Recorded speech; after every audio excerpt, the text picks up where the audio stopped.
নমস্কাৰ বন্ধু বান্ধৱীসকল পুনৰ এটা নতুন ভিডিঅ'লৈ আপোনালোকক স্বাগতম জনাইছোঁ। আজি মই অকণমান পাৰ্টিৰ ফালে ওলাই যাম বুলি ভাবিছোঁ। ওলাই গ'লে মই এতিয়া মুখখন কেনেকৈ চাফা কৰিম আপোনালোককো দেখুৱাইছোঁ। আপোনালোকৰ অকণমান সহায় হয় বুলি আপোনালোকেও মই কেনেকৈ চাফা কৰোঁ তেনেকৈ কৰিব। বহুত বছৰ বয়সলৈ ধুনীয়া হৈ থাকিব, দেখনীয়া হৈ থাকিব। প্ৰথমতে মই মুখখন অকণমান ক্লিনজিং কৰি চাফা কৰি লওঁ।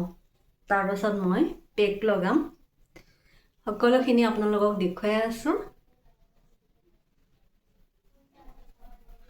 এতিয়া ঠাণ্ডাৰ দিন, মুখখন বহুত বেছি শুকান হৈ পৰে, টানি টানি ধৰে, হাত ভৰিও শুকান হয়। বহুত যত্ন কৰিব লগা হয়।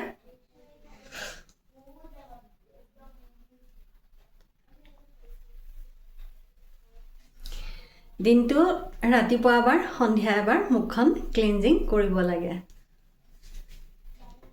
আমি কাম কৰি থাকোঁ, কাম কৰি থাকিলে ধূলি আৰু পাকঘৰত থাকিলে তেলৰ চিটিকনি পৰি মুখখনত বহুত লেতেৰা লাগি থাকে, জমা হৈ থাকে লেতেৰাবোৰ। সেইকাৰণে আমি দুবাৰকৈ চাফা কৰিব লাগে।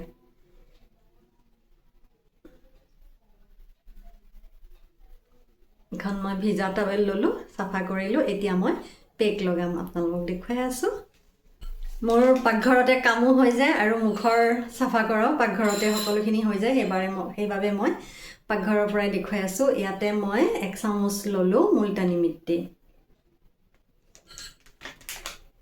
এয়া মই 1 চামুচ ল'লোঁ মুলতানী মিট্টি। ইয়াৰ লগত এতিয়া মই দিম বেচন। আৰু সকলোখিনি বস্তু পাকঘৰতে থাকে, সেই পাকঘৰতে পোৱা যায়। সেইবাবে মই তেনেকৈ মোৰ বহুত সহজ হৈ যায়। এয়া মই বেচন লৈছোঁ 1 চামুচ। ইয়াতে মই দিম 1 চামুচ দৈ।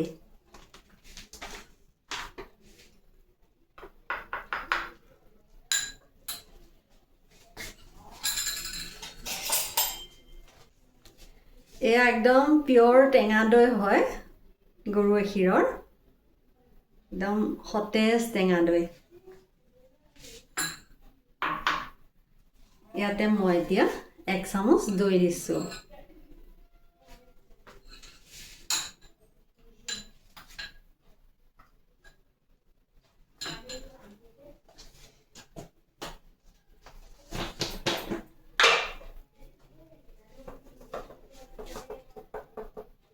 আৰু একেবাৰে কমকৈ অকণমানকৈ দিছোঁ মই হালধি পাউডাৰ, পাকঘৰত যিটো মই ব্যৱহাৰ কৰোঁ। আৰু এইটো মোৰ একদম ঘৰতে কৰা হালধি পাউডাৰ হয়।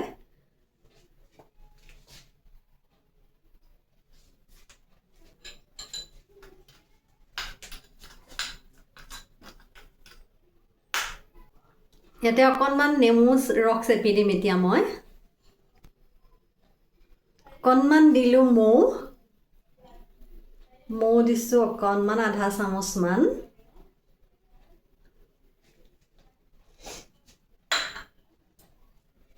অকণমান দিম নেমু ৰস, নেমুটো পকি গৈছে, অকণমান দিম।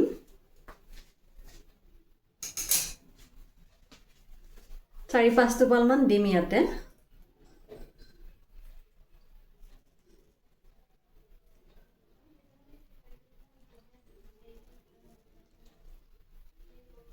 হৈ গৈছে।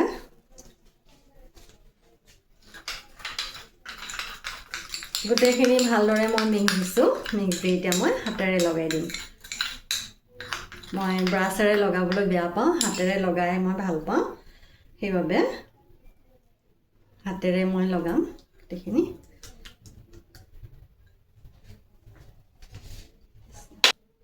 দৈ আমাৰ ছাল আৰু চুলিৰ বাবে বহুত উপকাৰী হয়।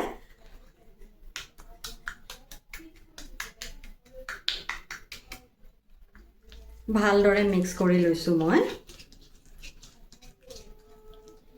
এতিয়া মই মুখত লগাম 20-25 মিনিট সময়ৰ বাবে।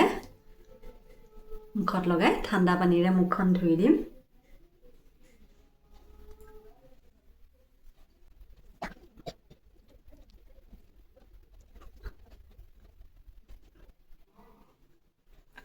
লগোৱা হৈ গ'ল মোৰ।